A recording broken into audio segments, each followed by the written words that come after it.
समृद्धी महामार्ग बंद करण्याची मागणी, अपघातांमध्ये 5176 मृत्यूंचा दावा, वंचित बहुजन आघाडीचे विजय लहाने यांची माहिती, जालना जिल्ह्यात 176 जणांचा बळी, कालच्या अपघातातील मृतांच्या कुटुंबियांना 25 लाखांची मागणी।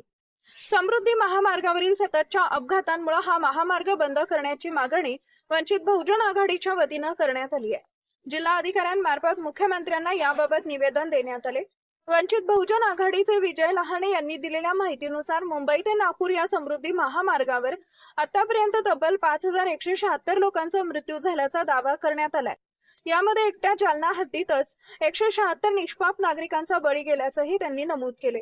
समृद्धी महामार्ग सुरू झाल्यापासून अपघातांची मालिका सुरूच असल्याचं सांगत काल झालेल्या अपघातात 8 महिलांचा मृत्यू झाल्याचा उल्लेखही निवेदनात करण्यात आलाय। या पार्श्वभूमीवर नागरिकांच्या सुरक्षेसाठी महामार्ग बंद करण्याची मागणी करण्यात आली आहे। तसेच अपघातात मृत्यू झालेल्या नागरिकांच्या कुटुंबियांना सरकारने जाहीर केलेल्या 5 लाख रुपयांच्या मदतीऐवजी किमान 25 लाख रुपयांची आर्थिक मदत द्यावी अशी ठाम मागणीही वंचित बहुजन आघाडीच्या वतीने करण्यात आली आहे।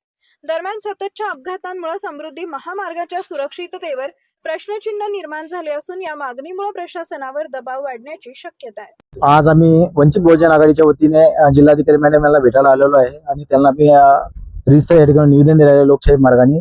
आणि आमचं जिल्हाधिकारी मॅडम मार्फत मुख्यमंत्री साहेबांना सुद्धा निवेदन आहे आणि समृद्धी महामार्गावर अनेक प्रकारचे त्या ठिकाणी ऍक्सिडेंट होत आहे आणि त्या ठिकाणी निष्पन्न लोकांच्या त्या ठिकाणी जीव जात आहे।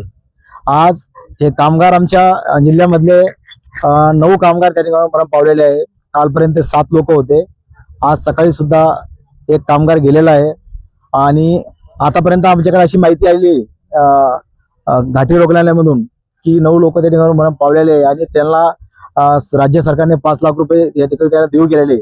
हा 5 लाख रुपये जीव गेल्यानंतर त्यांच्या काही कामा उपयोगाच्या नाही। जर सरकारने त्यांना पहिलेच त्यांना जर काही सुरक्षा दिली असती, काही हेल्मेट वगैरे त्याला घालायला जर दिले असतं तर नक्कीच त्या ठिकाणावर काही सुरक्षा असती तर त्यांचा जीव वाचला असता।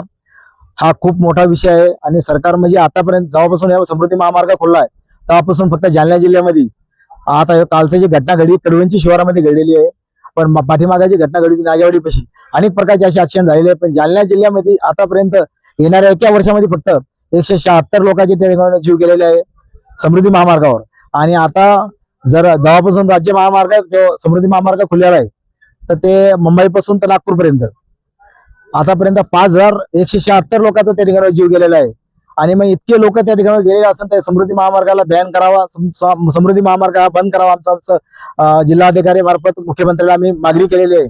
आणि जे त्या ठिकाणी ते कामगार गेलेले आहे, महिला त्या ठिकाणी मरण पावलेले आहे, त्यांना जे सरकारनं 5 लाख रुपये दिलेले आहे ते 5 लाख रुपये त्यांच्या घरच्यांना नाकार दिलेला आहे। ते 5 लाख रुपये घ्यायला तयार नाही। आम्ही सुद्धा वंचित बहुजन आघाडीच्या वतीने त्यांना आम्ही सरकारला सांगू इच्छित आहे की तुमचे 5 लाख रुपये नको त्या कुटुंबाला, जर द्यायचे असेल तुम्हाला मदत तर त्यांना प्रत्येक कुटुंबाला जे मौत झालेले लोक आहेत त्यांच्या कुटुंबाला 25 लाख रुपये त्या ठिकाणी सरकारने मदत करावा आणि त्यांच्या कुटुंबातल्या प्रत्येक जे घरातले जे व्यक्ती गेला असेल त्यांच्या जिम्मेदार व्यक्तीला त्या ठिकाणी शासकीय नोकरीमध्ये सहभाग करावा अशी वंचित बहुजन आघाडीची मागणी आहे। विजय लहाने, वंचित बहुजन आघाडी युवा कार्यकर्ते।